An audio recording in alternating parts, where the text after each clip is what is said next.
My name is Tyler. I'm CEO of FunBlock. So FunBlock is a international studio based in Shanghai, and we're focused on creating a user-generated casual game platform. So our first title, FunBlock Factory, is actually based on one of the most popular genres, Match 3, but we're creating a big twist with it, and that is that players can create their own levels.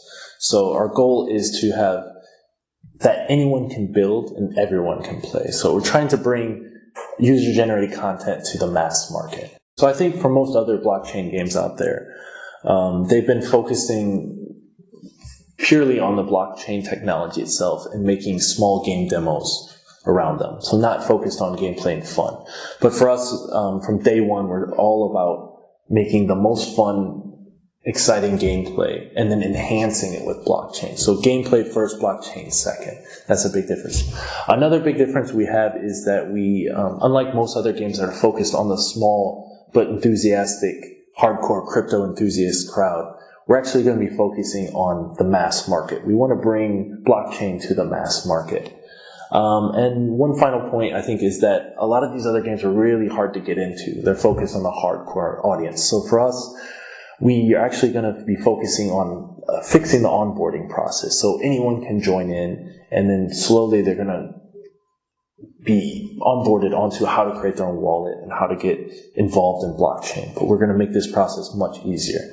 MagnaChain actually enabled us to create both fungible and non-fungible tokens. So when we first roll out the FunBlock platform, we're going to be focusing on the fungible side. We're going to be creating our own cryptocurrency. And that will allow us to share the value created throughout our games to all the creators and the people helping us create content on the platform. And then moving forward, we're actually going to be launching non-fungible tokens as well. We're actually going to be having player-created non-fungible, so players can create their own tokens, and these can be items and etc. that they can be sell and trade with other players on the platform. They'll bring I think, a brand new experience to gameplay as well.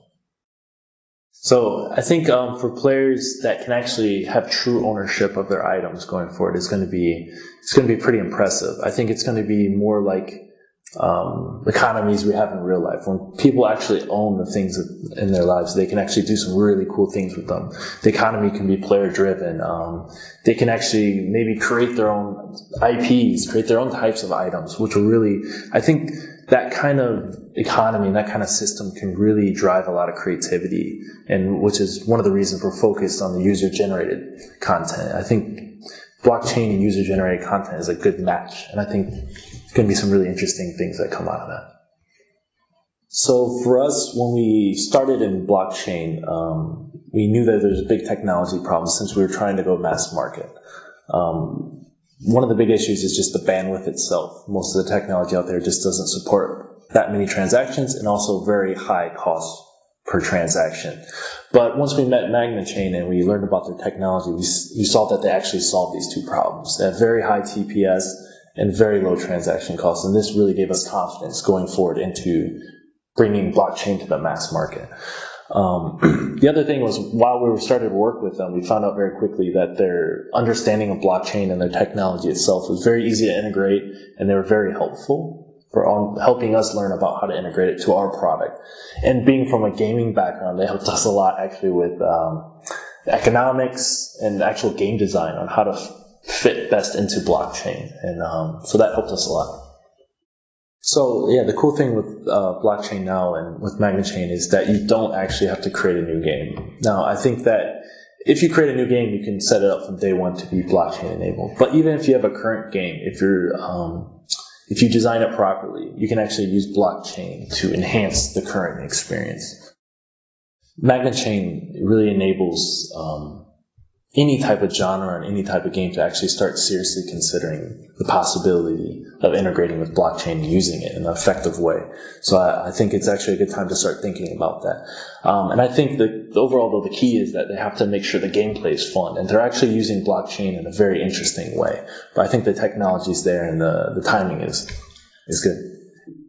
previously the first generation of blockchain games and technology were quite limited. One was the technology itself, which I mentioned before. There was a lot of bandwidth issues and very high cost of transactions. And then on the game side as well, the game design was very much just focused on these small demos that leveraged blockchain, but didn't really have fun or gameplay involved. So I think those are the two big bottlenecks. But I think for the future now, for the second generation, it's going to be MagnaChain is also, hopefully will be the leader here, that's showing that it's possible to have very low cost of transaction, very high TPS, which will allow a very smooth user experience to remove the technology barrier.